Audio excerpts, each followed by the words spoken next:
Well, good morning, my brothers and sisters. And I'm going to do a video today because I've been in a discussion with the man. I don't remember the name of his channel off the top of my head. That made like 19 videos trying to show how it's a post-trib rapture. And basically what he does is just blah blah because he doesn't understand the difference between Israel and the church. He says the church is going to go through the tribulation.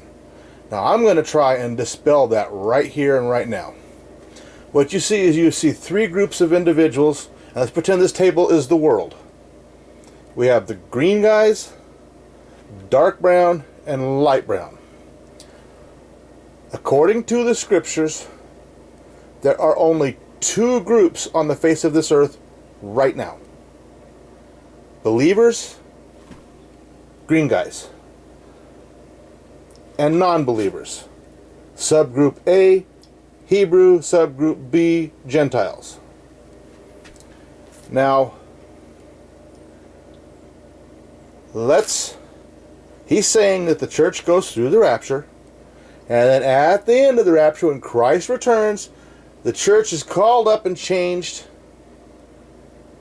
And what I'm going to do is I'm going to show him that the post-trib rapture is absolutely false. And it's just this easy. Okay, resurrection rapture happens. Group A is taken in the rapture. Now he's saying that this group A will still be on this earth. Well, you know, and let's just say for the sake of argument, that's correct. So I'll put them right back down here again. Their bodies have been changed. The dead were resurrected, and they received their new bodies.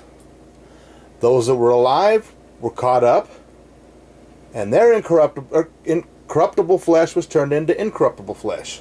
So what this does, this removes this group, no matter if they're here on this earth or if they're gone, as a breedable population.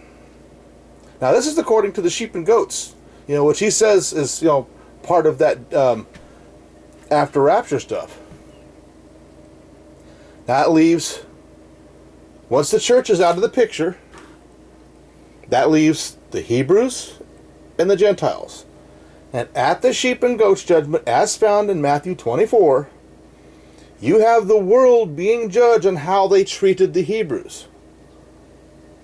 Now, if there are some believers, which there will be people that have believed during the tribulation, that became believers after the resurrection rapture. They saw it, they become believers. Some of them are going to have to survive, because that's the only group that can go into the 1,000-year millennial kingdom, because the rest of the people at the sheep and goats judgment are cast into the lake of fire. That only leaves these believers that became believers during the 7-year tribulation. Now, according to them, even they would be raptured. They would be resurrected. They would have their bodies changed. So they would fall into this group. They have bodies that are now incorruptible. There is no sex. There is no marriage. So here's the world. Who's left in the world? We have 1,000 years of him sitting on the throne of David from Jerusalem, ruling this world, over this world, with Israel being the preeminent nation of this world. Well, where are they? The dead, the non-believers, they've been cast into the lake of fire. The church was raptured and changed. And if the church was left behind, or it goes through the tribulation, like he's saying, and are not changed until after it's over, well, then that also removes them. They can't be a breeding population. So there is absolutely no one left on this planet to be a breeding population that anybody's going to rule over.